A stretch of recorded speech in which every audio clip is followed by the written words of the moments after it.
আসসালামু আলাইকুম। জানিয়ে দেব আমাদের হাতে আসা সর্বশেষ গুরুত্বপূর্ণ সংবাদ। শুরুতেই সংবাদ শিরোনাম।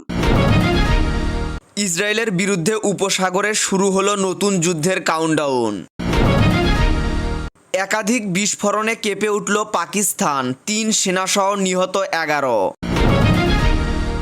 গাজায় বোমা বিস্ফোরণে উড়ে গেল ৪ ইসরায়েলি সেনা। আফগানিস্তানের বিমান ঘাঁটির দখল চায় যুক্তরাষ্ট্র, যা জানালো আফগান সরকার। দখলদার ইসরায়েলকে কড়া জবাব দিতে আসতে পারে আরব ও মুসলিম দেশগুলোর সম্মিলিত পদক্ষেপ। এবং সর্বশেষ জানিয়ে দেব, ভারত চীনকে হুমকি দিয়ে কিছু হবে না, যুক্তরাষ্ট্রকে সতর্ক করল রাশিয়া। এতক্ষণ শুনছিলেন সংবাদ শিরোনাম, এবারে বিস্তারিত। তার আগে নতুন নতুন আপডেট নিউজ পেতে আমাদের চ্যানেলটি সাবস্ক্রাইব করে রাখুন। কাতারের আকাশে সম্প্রতি গর্জে উঠেছিল ইসরায়েলের যুদ্ধ বিমান। বজ্রপাতের মতো নেমে আসা হামলায় প্রাণ হারান ফিলিস্তিনি স্বাধীনতাকামী গোষ্ঠীর ৫ সদস্য আর এক কাতারি নিরাপত্তা কর্মকর্তা। এ ঘটনায় যেন মুহূর্তেই অগ্নিগর্ভ হয়ে ওঠে গোটা উপসাগরীয় অঞ্চল। কাতারের মাটিতে হামলাকে শুধু একটি দেশের উপর নয়, বরং পুরো উপসাগরীয় সহযোগিতার পরিষদ জিসিসির উপর হামলা হিসেবে দেখছে উপসাগরীয় দেশগুলো। আর সেই ক্ষোভের বিস্ফোরণেই দেখা গেল দোহায় আয়োজিত জরুরি বৈঠকে। সোমবার ১৫ সেপ্টেম্বর দোহায় অনুষ্ঠিত হয় আরব ইসলামিক জরুরি সম্মেলন। কাতারের পররাষ্ট্র মন্ত্রণালয়ের মুখপাত্র মাজেদ আল আনসারি, জিসিসি মহাসচিব আসিফ আল বুদাইদা, ওয়াইসিসি সহকারী মহাসচিব ইউসুফ আল দোবাই এবং আরব লীগের সহকারী মহাসচিব হোসাম জাকি সংবাদ সম্মেলনে অংশ নিলেন। উপসাগরীয় নেতারা এক কণ্ঠে জানান, কাতারের উপর আক্রমণ মানে গোটা জিসিসির উপর আক্রমণ। এদিকে বৃহস্পতিবার ১৮ সেপ্টেম্বর ইসরায়েলের দক্ষিণাঞ্চলীয় শহর এলাতের একটি হোটেলের প্রবেশপথে ইয়েমেনের হুতি বিদ্রোহীদের ড্রোন আঘাত হেনেছে। এতে ক্ষয়ক্ষতি হলেও কোনো হতাহত হয়নি। প্রথম আঘাতের ১ ঘন্টা পর আরেকটি ড্রোন আটকায় ইসরায়েলি প্রতিরক্ষা বাহিনী আইডিএফ। পরে সন্ধ্যায় হুতিরা ইসরায়েলের কেন্দ্রীয় অংশের দিকে একটি ব্যালিস্টিক ক্ষেপণাস্ত্র ছোড়ে। এতে তেল আবিব, জেরুজালেম সহ বহু শহরে সাইরেন বাজতে থাকে। তবে ক্ষেপণাস্ত্রটি ইসরায়েলি বিমান প্রতিরক্ষা ব্যবস্থায় ধ্বংস হয়। পুলিশ জানিয়েছে, বিস্ফোরণের স্থানে বোমা নিষ্ক্রিয়কারী বিশেষজ্ঞরা কাজ করছেন এবং ধ্বংসাবশেষ সরানো হচ্ছে। পাকিস্তানের অশান্ত বেলুচিস্তান প্রদেশে পৃথক বিস্ফোরণে অন্তত ১১ জন নিহত হয়েছেন। শুক্রবার ১৯ সেপ্টেম্বর দেশটির সরকারি কর্মকর্তারা এ তথ্য নিশ্চিত করেছেন। আফগানিস্তান ও ইরানের সীমান্ত ঘেঁষা খনিজ সম্পদ ও প্রদেশের সাম্প্রতিক সময়ে হামলা বেড়েছে, যার জবাবে চলছে ব্যাপক সন্ত্রাস বিরোধী অভিযান। বৃহস্পতিবার প্রদেশের দক্ষিণ পশ্চিম প্রান্তে দাসাতে এলাকায় ইরান সীমান্তের কাছে আধা সামরিক বাহিনীর একটি কনভেয়ারের উপর আত্মঘাতী হামলা চালানো হয়।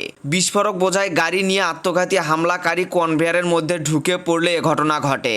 এতে ৩ সেনাসহ অন্তত ৫ জন নিহত হন।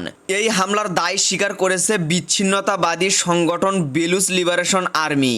একই রাতে আফগান সীমান্তের কাছে আরেকটি বিস্ফোরণে ৬ জন শ্রমিক নিহত হন বলে স্থানীয় প্রশাসনের কর্মকর্তা ইমতিয়াজ আলী বেলুচ এএফপিকে জানান। বেলুচিস্তানে বিচ্ছিন্নতাবাদী দীর্ঘদিন ধরে পাকিস্তান সেনাবাহিনীর বিরুদ্ধে বিদ্রোহ চালাচ্ছে। তাদের দাবি, বেলুচ জনগণের প্রতি বৈষম্য বন্ধ করে রাজনৈতিক ও অর্থনৈতিক অধিকার নিশ্চিত করতে হবে। মানবাধিকার সংগঠনগুলো বলছে, এই প্রেক্ষিতে দমন নীতির অংশ হিসেবে নির্বিচারে গ্রেপ্তার, আটক ও নিখোঁজ করার মতো গুরুতর মানবাধিকার লঙ্ঘনও ঘটছে। এর আগে চলতি মাসের শুরুতে কোয়েটায় একটি রাজনৈতিক সমাবেশে ভয়াবহ আত্মঘাতী বোমা হামলায় ১৫ জন নিহত হন। এই হামলাটি চালায় জঙ্গি গোষ্ঠী আইএস। দক্ষিণ গাজার রাফায় রাস্তার পাশে পুঁতে রাখা বোমা বিস্ফোরণে ৪ ইসরায়েলি সেনা নিহত এবং ৩ জন আহত হয়েছেন। স্থানীয় সময় বৃহস্পতিবার ১৮ সেপ্টেম্বর সকালে এ ঘটনা ঘটে বলে জানিয়েছে ইসরায়েলি সেনাবাহিনী। বৃহস্পতিবারের এ ঘটনার পর গাজায় হামাসের বিরুদ্ধে স্থূল আক্রমণ এবং সীমান্তের সামরিক অভিযানে নিহত ইসরায়েলি সেনার সংখ্যা দাঁড়িয়েছে ৪৬৯ জনে। নিহতদের মধ্যে ২ পুলিশ কর্মকর্তা এবং প্রতিরক্ষা মন্ত্রণালয়ের ৩ জন বেসামরিক ঠিকাদার রয়েছেন বলে জানিয়েছে সংবাদ মাধ্যম টাইমস অফ ইসরায়েল। আফগানিস্তানের বাগরাম বিমান ঘাঁটিটি নিজেদের নিয়ন্ত্রণে নেয়ার পরিকল্পনার কথা জানিয়েছে মার্কিন প্রেসিডেন্ট ডোনাল্ড ট্রাম্প। তবে তালেবান সরকার বলছে যুক্তরাষ্ট্রকে কোনোভাবেই আফগানিস্তানে ফেরার সুযোগ দেয়া হবে না। শুক্রবার 19 সেপ্টেম্বর পররাষ্ট্র মন্ত্রণালয়ের কর্মকর্তা জাকির জালালি সামাজিক যোগাযোগ মাধ্যমে ঘোষণা করে বলেছেন, যুক্তরাষ্ট্রের সঙ্গে আফগানিস্তান আলোচনায় বসতে প্রস্তুত, কিন্তু কোনোভাবেই মার্কিন সেনাদের আফগানিস্তানে আসতে দেয়া হবে না। এই কর্মকর্তা আরও বলেন, আফগানিস্তান ও যুক্তরাষ্ট্রে একে অপরের সঙ্গে আলোচনায় বসা উচিত, তবে তা হবে আফগানিস্তানের কোথাও মার্কিন সেনাদের উপস্থিতি ছাড়াই। কাবুল পারস্পরিক শ্রদ্ধা ও বিভিন্ন স্বার্থের ভিত্তিতে ওয়াশিংটনের সঙ্গে রাজনৈতিক ও অর্থনৈতিক সম্পর্ক বজায় রাখতে প্রস্তুত। গত বৃহস্পতিবার 18 সেপ্টেম্বর প্রকাশিত সিএনএনের এক প্রতিবেদন মতে, তালেবানদের কাছে থেকে বাগরান বিমান ঘাঁটিটি দখল নেওয়ার উপায় খুঁজতে গত কয়েক মাস ধরে জাতীয় নিরাপত্তা কর্মকর্তাদের চাপ দিচ্ছেন মার্কিন প্রেসিডেন্ট ডোনাল্ড ট্রাম্প। গত বৃহস্পতিবার প্রথমবারের মতো সেই আলোচনা প্রকাশ্যে আনেন তিনি। লন্ডন সফরকালে ট্রাম্প জানান তার প্রশাসন দেশটি পুনরায় নিয়ন্ত্রণে নেওয়ার চেষ্টা করছে। তিনি আরও উল্লেখ করেন যে চীনের কাছাকাছি থাকার কারণে অবস্থান কৌশলগতভাবে গুরুত্বপূর্ণ। বাগরান বিমান ঘাঁটিটি কাবুলের উত্তরে অবস্থিত। তথাকথিত সন্ত্রাস বিরোধী যুদ্ধের নামে দীর্ঘ 2 দশকের সামরিক আগ্রাসনের 2021 সালে আফগান সরকারের পতন ও মার্কিন সেনা প্রত্যাহারের পর তালেবানে এ দখল নেন। সংযুক্ত আরব আমিরাতের মালিকাধীন একটি গবেষণা প্রতিষ্ঠান প্রতিবেদন প্রকাশ করেছে, আরব ও মুসলিম সংখ্যাগরিষ্ঠ দেশগুলো যদি সম্মিলিতভাবে ইসরায়েলের জন্য আকাশপথ অবরোধ করে, তবে তার অর্থনৈতিক, রাজনৈতিক ও নিরাপত্তাগত প্রভাব কী হতে পারে। বুধবার 17 সেপ্টেম্বর আল হাতুব রিসার্চ সেন্টারে এ প্রতিবেদন প্রকাশ করেছে। এতে বলা হয়েছে, 9 সেপ্টেম্বর কাতারের রাজধানী দোহায় ইসরায়েলের হামলায় এমন সমন্বিত পদক্ষেপ নেয়ার অনুঘটক হতে পারে। ফিলিস্তিনের স্বাধীনতাকামী সংগঠন হামাসের নেতাদের লক্ষ্য করে চালানো এই হামলায় 6 জন নিহত হন। তাদের মধ্যে একজন ছিলেন কাতারের নিরাপত্তা কর্মকর্তা, তবে হামাসের কোনো শীর্ষ নেতা নিহত হননি। আল হাবুত তার রিসার্চ সেন্টারের বিশ্লেষণে বলা হয়, ইসরায়েলের কর্মকাণ্ডের জন্য দেশটির বিরুদ্ধে আকাশপথে অবরোধ আরোপ করা হলে তেল আবিবের অর্থনীতির নানা খাতে ভয়াবহ ক্ষতি হবে। প্রতিবেদন অনুযায়ী এর ফলে ইসরায়েলের মোট দেশজ উৎপাদন জিডিপি 4.8 থেকে 5.7% পর্যন্ত কমে যেতে পারে। এতে দেশটি মন্দার মুখে পড়বে।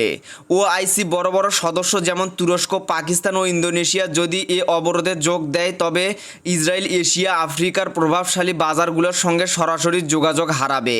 এতে পূর্ব ও দক্ষিণমুখী ফ্লাইট বন্ধ হয়ে যাবে। প্রতিবেদন বলছে, বিকল্প রুটে যেতে হলে প্রতিটি ফ্লাইটের সময় 4 থেকে 6 ঘন্টা বাড়বে।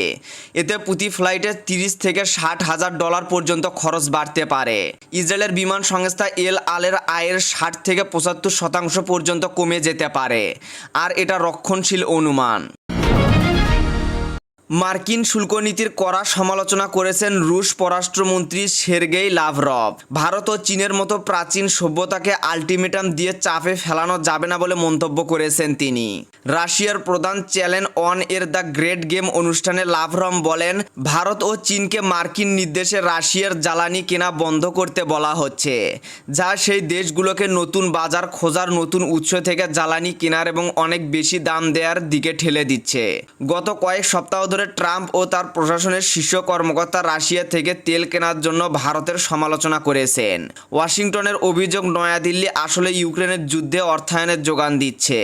রাশিয়ার পররাষ্ট্রমন্ত্রী সের্গেই লাভরভের মতে, আমেরিকার নির্বাচিত শুল্ক পদ্ধতির সঙ্গে নৈতিক ও রাজনৈতিক বিরোধিতা রয়েছে। লাভরভ ট্রাম্পকে সতর্ক করে বলেন, চীন ও ভারত প্রাচীন সভ্যতা, তাদের কাছে এই ভাষায় বলা আমার পছন্দ নয়, তাই এটা বন্ধ করো, নইলে শুল্ক চাপাবো। এভাবে কিছুই হবে না, এর বিরুদ্ধে নৈতিক ও রাজনৈতিক আপত্তি আছে। রাশিয়ার উপর ট্রাম্পের নতুন নিষেধাজ্ঞার হুমকি প্রসঙ্গে লাভরভ বলেন, সত্যি বলতে রাশিয়ার উপর আরোপিত নতুন নিষেধাজ্ঞায় আমি কোনো সমস্যা দেখছি না। এখন এই পর্যন্তই ছিল। পরবর্তী আপডেট নিউজ জানতে আমাদের চ্যানেলের সাথেই থাকুন। ধন্যবাদ।